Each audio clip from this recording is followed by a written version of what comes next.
I'm not a lawyer, but Shannon Sharpe is being sued for $50 million in a lawsuit that accuses him of a number of things. And I read the 14-page complaint, so let me tell you exactly what Jane Doe is alleging Shannon Sharpe did. Now, the lawsuit was filed by attorney Tony Busby, who we know well. See, just off of that name alone, I gotta call bullshit. And for those of you who don't know who Tony Busby is, he's a lawyer who's known for going after high-profile celebrities to try and extort money from them.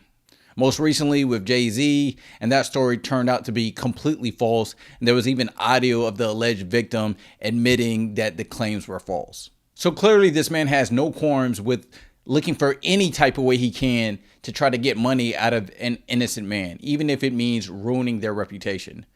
That dude is a scumbag. On behalf of his Jane Doe client. The suit says that Jane Doe met Shannon Sharpe at a gym in LA in early 2023 when she was 19 and Shannon Sharpe was in his 50s. Sharpe aggressively pursued her and she eventually gave him her number. But before the two of them even hang out, he apparently tries to get her to sign an NDA.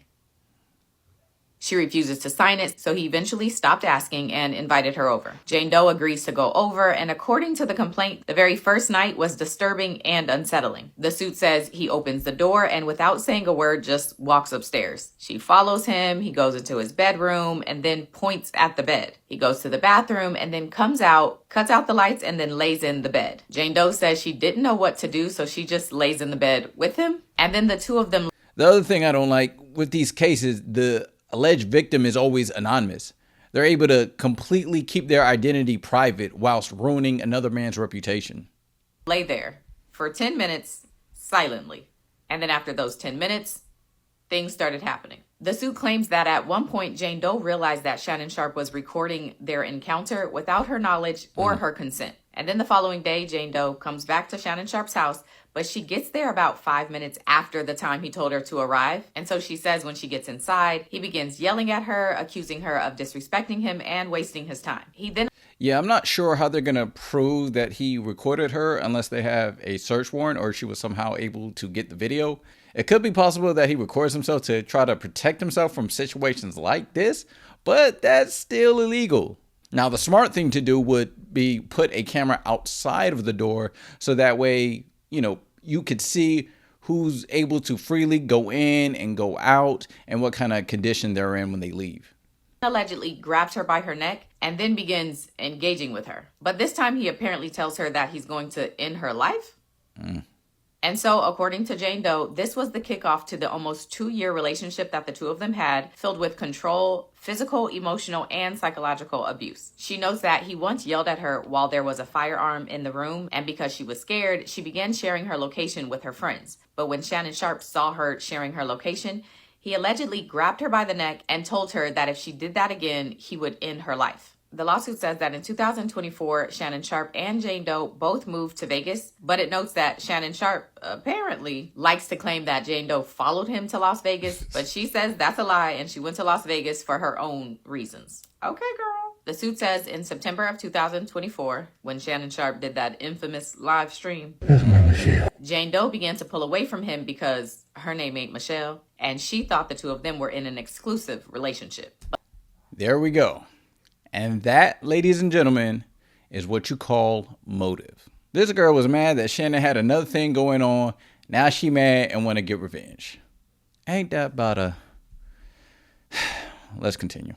But clearly not. About a month later, in October of 2024, Jane Doe says that she was working out at the gym when Shannon Sharpe aggressively approached her. He comes over and tells her to sit down or he's going to end her life. Jane Doe's refusing to speak with him, and so he then allegedly forced her into his car, took her back to her apartment, and then without consent, engaged with her while she was crying and telling him to stop. The suit specifically says that Shannon Sharpe told her, quote, "I'm going to punish this. I'm going to make it so no man will want you again." A few months after this, in January of 2025, the lawsuit says that Shannon Sharpe told Jane Doe that he wanted to see her and that he had a combined Christmas and birthday gift to give to her, because he previously promised her one. So she allows him to come over, and when he did, the suit says that he undressed, and again, despite her screaming and resisting him, he engaged with her without her consent. And so...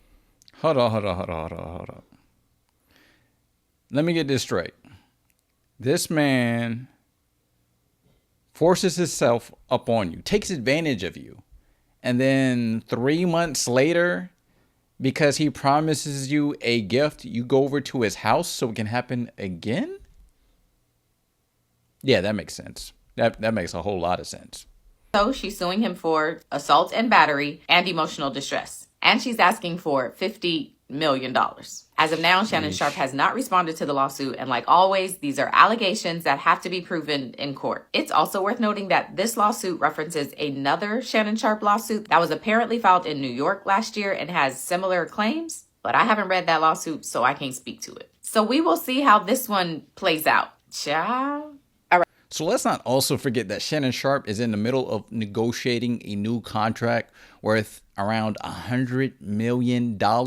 So the timing of this is impeccable.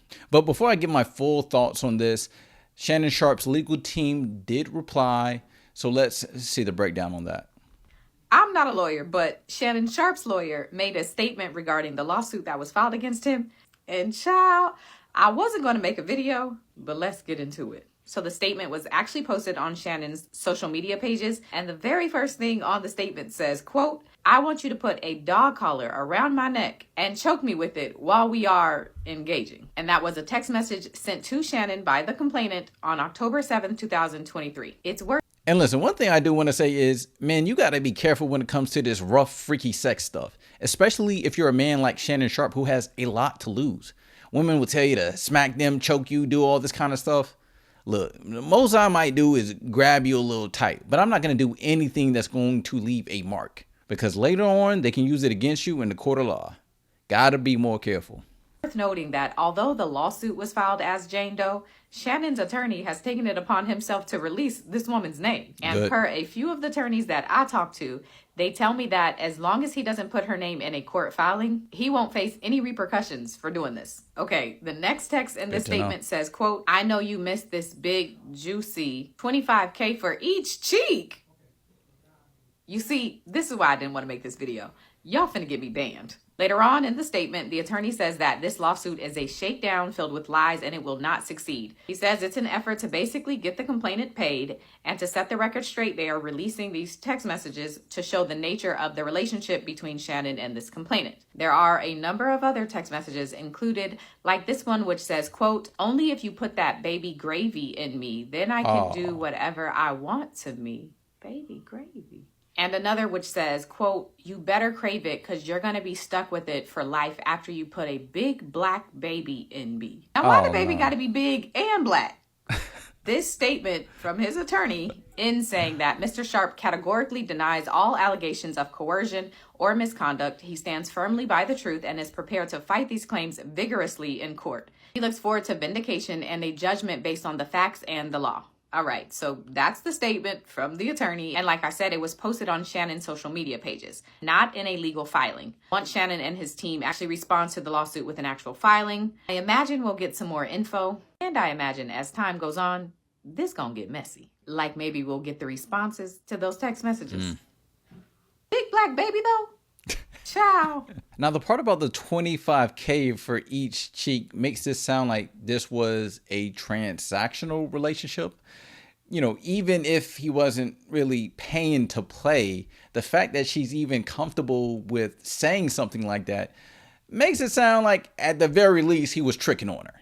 Also, while I was recording this, I did find out that the alleged victim does have an OnlyFans. So that kind of goes along with what I'm saying is, hey, with a girl like this, you need to have strict lines that, look, this is not an emotional relationship. This is strictly transactional. That way feelings don't get involved and you just keep her at an arm's length. But it looks like that did not happen. Also, there was some audio that the accuser released. So let's go ahead and listen to that. Anything I say, you're just gonna like get mad at and you're just gonna hang up on me. So I feel like I'm not gonna hang up on you. Here's what it is. what does that even mean? Nothing, Gabby. You want to be a dick to me now, so. I don't want to be. Don't manipulate me. Oh, Lord have mercy. If you say that one more time, I'm gonna choke the out of you when I see you.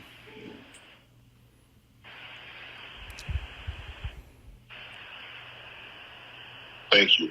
Well, I don't want to be choked. Let me tell you, that silence right there after he said he was going to choke the shit out of her, that was her smiling on the other end of the phone because she knew when he said that, that was money right there. That was money right there. Yes, you do. I don't think you have a choice in the matter. I mean, listen, just because he said he would choke her does not mean he actually did those things. Listen, I know a plethora of times where I've heard guys say they was going to smack the shit out of or choke some woman, whatever, but they didn't actually go and do it. Now, even with all of that being said, this does make Shannon look pretty bad. And when you're facing a jury, stuff like this doesn't help your case too much. So it looks like Shannon Sharpe right now is fighting an uphill battle. Like, one, he has this audio with him threatening the young lady. And the other thing that's also going to go against him pretty strongly is the girl was apparently 19 at the time. And Shannon's what, like 55, 56? So I already know that's also going to be a big topic of discussion, is why was you messing with this little teeny bopper? Now, 19 is the legal age, so there's nothing legally wrong with dating a woman of that age, but it's not a smart thing to do. That's why he's in the situation he's in right now. He can't even take her to the bar. But it looks like he had more of a emotional connection with this woman. And I think that's really where the problem lies. There shouldn't be any audio recordings of you guys going back and forth because it should be pretty straightforward. Hey, look, I buy you this bag. You come through, you put it down. That should be the end of the conversation. There shouldn't be no going back and forth. You shouldn't be getting upset over anything because if she tripping, then you just go find another skeezer and give her the money. Not that I endorse transactional relationships, but in situations like this, you need to keep things strictly transactional. And now you got some 20-year-old hussy out here ruining your entire reputation. Look, I know relationships are hard, and when you got money, you're at the top of your game. You just want to be free and mess with whoever you want to mess with. But when you just messing with skeezers here and there, girls with OnlyFans, this is what it comes with. That's why I try to tell you guys, find you a nice girl, find you someone you can relate to, someone you can have conversations with, somebody you can trust. That should be the girl that you're sticking your dick in. But instead, you guys want to sleep around with girls you can't even trust to put your wallet down around them. That's not smart. That's not what you want to do. Listen, Shannon, I'm praying for you, but honestly, I don't have much empathy for him. This is what he gets for messing with teeny boppers, and this is also what he get for messing with OnlyFans girls. You're too old for this. You should know better. But anyway, that's all I got to say on this. You guys let me know, what points did you agree with? What points did you disagree with? Leave your comments about the situation in the comments below. And if you want to see more videos like this, hit that subscribe button. And if you got anything out of this video, hit that like button. Disagree to disagree. I'm out.